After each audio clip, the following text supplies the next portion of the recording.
ಮತ್ತೆ ನಗರ ಸ್ವಚ್ಛವಾಗಿರಲು ಅಲ್ಲಿನ ಪೌರ ಕಾರ್ಮಿಕರ ಶ್ರಮ ಬಹಳ ಮುಖ್ಯವಾಗಿರುತ್ತೆ.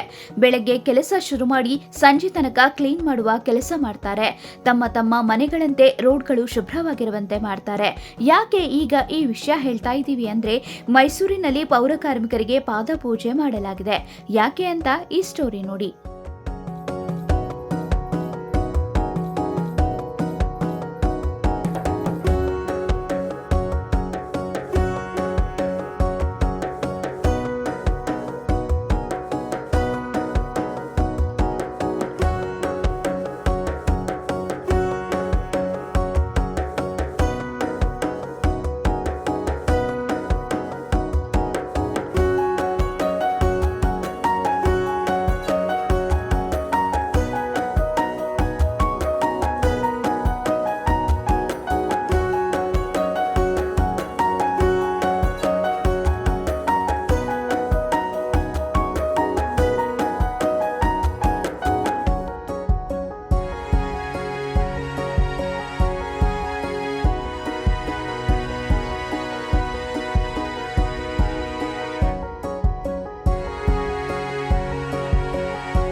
ಹೌದು, ಮೈಸೂರು ದೇಶದ ಸ್ವಚ್ಛ ನಗರಗಳ ಪಟ್ಟಿಯಲ್ಲಿ 3ನೇ ಸ್ಥಾನ ಪಡೆದಿದೆ. ಅದಕ್ಕೆ ಕಾರಣ ಈ ಪೌರ ಕಾರ್ಮಿಕರು.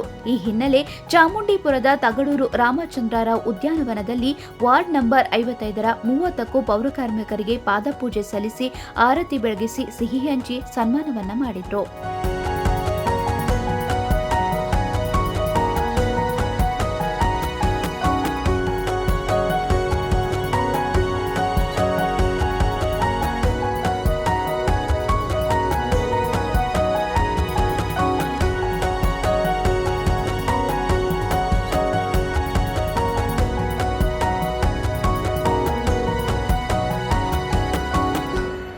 ಇನ್ನು ಕಾರ್ಯಕ್ರಮದಲ್ಲಿ ನಗರ ಪಾಲಿಕೆ ವಲಯ ಆಯುಕ್ತರಾದ ಮಂಜುನಾಥ್ ರೆಡ್ಡಿ, ಪರಿಸರ ಅಭಿಯಂತರರಾದ Jyothi, health inspector Shivaprasad, supervisor Shankar, ಸಮಾಜ ಸೇವಕರಾದ ಜಿ ರಾಘವೇಂದ್ರ, ಲಕ್ಷ್ಮೀನಾರಾಯಣ್, ನಿರಂಜನ್, ಮಂಜುನಾಥ್, ಧರ್ಮೇಂದ್ರ, ಸೋಮೇಶ್, ರವಿ, ಪವನ್, ಚೇತನ್, ರಾಮಯ್ಯ, ಶಿವಲಿಂಗಾಚಾರ್, ಮಧು, ಶಿವು, ನಾಗಣ್ಣ ಹಾಗೂ ಸ್ಥಳೀಯರು ಹಾಜರಿದ್ದರು.